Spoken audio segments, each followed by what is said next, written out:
What's up guys, Axis and Alloys here. We're back with another video. Today we got our round 3 recap of our Global 40 war we're playing with some friends here. We got some interesting things going on, a couple big battles to break down for you. Just wanted to wish all of you first a happy 2021. 2020 is finally over. And I'm excited to bring new things to the channel and see if we can upload some more videos and some more variety of videos for 2021. To start off, the United States has become active in the last video. However, the US has been building up transports. They joined the Canadians, and they're down in Gibraltar right now. A lot of forces there. Still got a guy to pick up from Brazil there.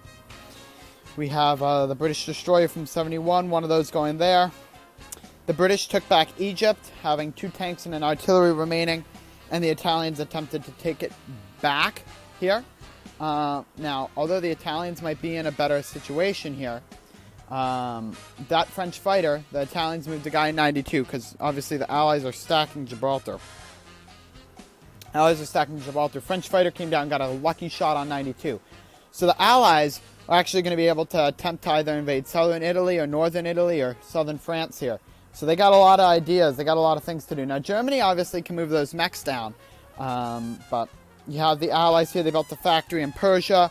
And they have a good chunk, almost the majority of their fleet here.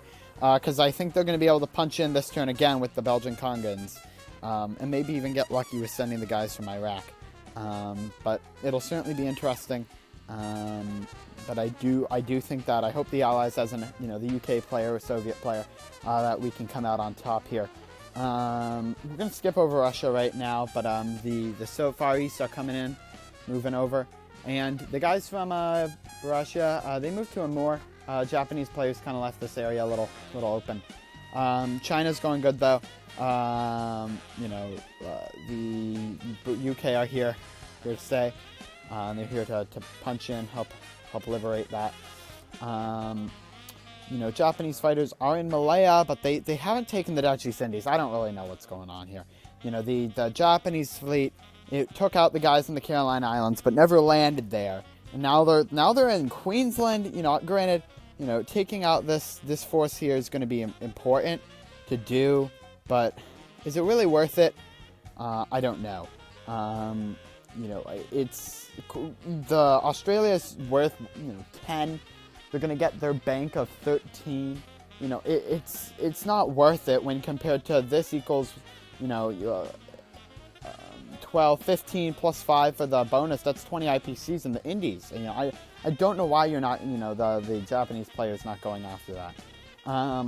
The USA sent their fighter in attack, and it took probably like almost 20 rounds of rolling, and they attacked the destroyer, carrier, and transports there. Now, while the Japanese got out with their transports intact with their carrier, the USA just gotten more planes there. They have a sub there ready to go. So if anything, if I'm the Japanese player here, I'm building up. I'm saying, we're going to need to stack China. Sorry, not China. We're going to need to stack Japan up with some Navy. Because look at what the UK's building. The UK's going hard here. 3 destroyers, a sub. They're packing a punch. They have a battle wagon there. I don't know.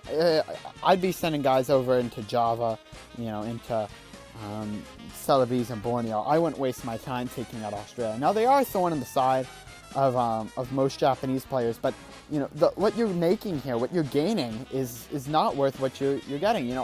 Instead of pushing down here, the UK moved a ton of units into Yunnan.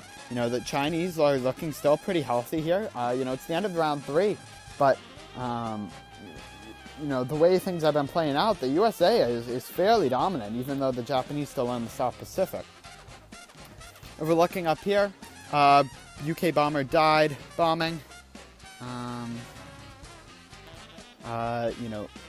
Germans building some things, taking out Baltic states and Bessarabia, but the Soviets hit back. The Soviet war machine, the The Italians did a can opener in Western Ukraine, lost their tank, but still made it through.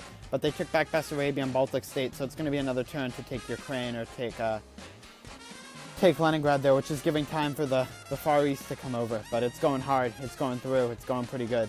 I'm pretty impressed with the work that we have been doing for the Soviets, pushing hard, fighting back when we need to fight back. That's really all that you can do as the Soviet players. Look for holes, but we're fortifying Bryansk, fortifying Ukraine, fortifying Leningrad, and then obviously getting some infantry to build up in Russia. So Russia's fighting off the Germans. The UK and USA are about to exploit Italy here. Battle over the Suez, and Australia could fall this next turn. This is probably shorter than some of my videos I normally do, but we're going to try to put out even more content. Once this game's over, I might switch to doing a couple more solo games, the Pacific Europe, Zombies, 41, Classic Europe, etc. Might try to get into a YouTube war, do something of that sort. So I might whip out the 39 map, which I have next to me, and record more videos, because I'd like to record more content for that. So thank you all so much for watching. Things are just heating up here. It's end of round 3. Round 4 should be an explosive round, with the Anzac forces getting put at risk here. And Italy could lose their capital here on the next round. All right, see you all at the end of round 4.